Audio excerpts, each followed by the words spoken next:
গরমের দিনে, প্রচণ্ড গরমের দিনে একটু তালের রস পান করতে পারলে মনে হয় খারাপ হয় না। আমি যে তাল গাছের নিচে দাঁড়িয়ে আছি, ওই যে দেখুন ভিউয়ার্স, ওই যে উপর থেকে রশি নামানো হয়েছে, আর ওই যে উপরে তালের যেখান থেকে কুই হয় সেই ছড়ার মাথা ওই যে হাঁড়িগুলো লাগিয়ে রাখা হয়েছে।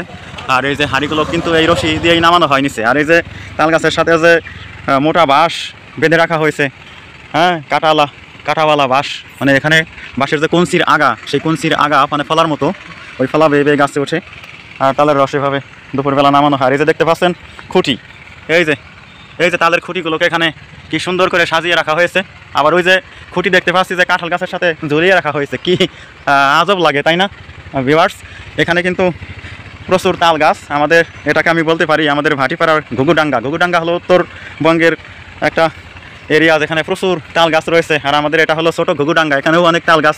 তো ভিউয়ার্স, আপনাদেরকে এই যে আমি তাল গাছের রস সিস্টেম করে নিচে রস সংগ্রহ করার যে পদ্ধতি দেখালাম, তা মনে হয় নিশ্চয়ই আপনাদের ভালো লাগলো। কেমন লাগলো অবশ্যই কমেন্ট করে জানাবেন। আর অবশ্যই আমার চ্যানেলকে সাবস্ক্রাইব করবেন নতুন নতুন আপডেটেড ভিডিও পাওয়ার জন্য, যাতে আমি উৎসাহ পেতে পারি। আর কী ধরনের ভিডিও আমার কাছ থেকে আশা করেন তাও জানাবেন। ওই যে দেখুন একেবারে সেই কাঁচামাটির পথ একেবারে সেই নয়া বাজার পর্যন্ত চলে গেছে। আর বাজারের এই অংশটি, মানে বাজারের সাইডের এই অংশটিতে হলো মানে রাস্তার দুই ধারে এই সারি সারি তাল গাছগুলো একেবারে গৌরবের সাথে মাথা উঁচু করে দাঁড়িয়ে আছে, কি সুন্দর লাগে। ধন্যবাদ সবাইকে, সবাই ভালো থাকুন।